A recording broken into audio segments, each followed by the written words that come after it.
तुमसर विधानसभा के महाविकास आघाड़ी के उम्मीदवार चरण वाघमारे ने महायुति सरकार पर जमकर निशाना साधा। उन्होंने कहा कि महाराष्ट्र में सत्ता पाने के लिए ईडी और सीबीआई का दुरुपयोग करने का प्रयास किया गया, लेकिन जागरूक जनता ने इसे नकार दिया। आज महायुति सरकार ने महाराष्ट्र में सुड़ का राजनीति शुरू करती है। वाघमारे ने आरोप लगाया कि वर्तमान सत्ताधारी नेता सिर्फ अपने व्यापार को बढ़ाने में व्यस्त है और किसान और स्थानीय युवाओं को अनदेखा कर रहा है। उन्होंने कहा कि बढ़ती महंगाई और किसानों को फसल का उचित मूल्य नहीं मिलने से किसानों का जीना मुश्किल हो गया है।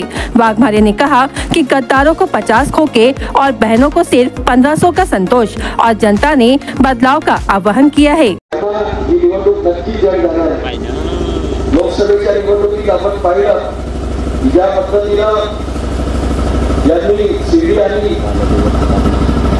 ईडी आणि सीबीआयचा गैरवापर केला आणि गैरवापर करून पूर्ण भारताची सत्ता आपल्या हातात घेण्याचा प्रयत्न केला। ही परिस्थिती महाराष्ट्रात पाहायला मिळाली नाही आणि महाराष्ट्रामध्ये महायुतीला त्यांच्या जागा कमी आल्यानंतर हे समजून आलं की आपण सत्तेचा जो दुरुपयोग केला ते महाराष्ट्रातील जनतेला मान्य नाही आणि म्हणून आता अलीकडे 6 महिन्यामध्ये कोणावरही ईडी किंवा सीबीआयचा नोटीस आपण टीव्हीवर पाहिला नाही, पण तरीही त्यांचा जो सुडाचं राजकारण सुरू आहे तो राजकारण सूड उगवणं अजूनही बंद झालेला नाही। मी 2014 ते 2019 पर्यंत या मतदारसंघाचा आमदार होतो।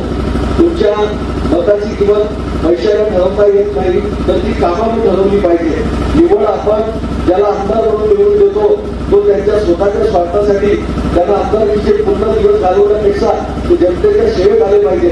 तुम्हाला आठवत असेल मी आमदार असताना 2014 ते 2019 पर्यंत मी अभिमानाने तुम्हाला सांगतो की आजपर्यंत 5 वर्षामध्ये सरकारच्या 1 रुपयाच्या सबसिडीच्या डबे नाही, पण आपले राजूभाऊ कार्यवरे ज्यांना आपण या भागातून चांगली लिहित दिली आमदार बनवलं त्यांना तुमच्या मताची किंमत एवढी कळली की सगळ्यात जास्त फायदा राजूभाऊला झाला आणि तुमच्या दोषाने झाला।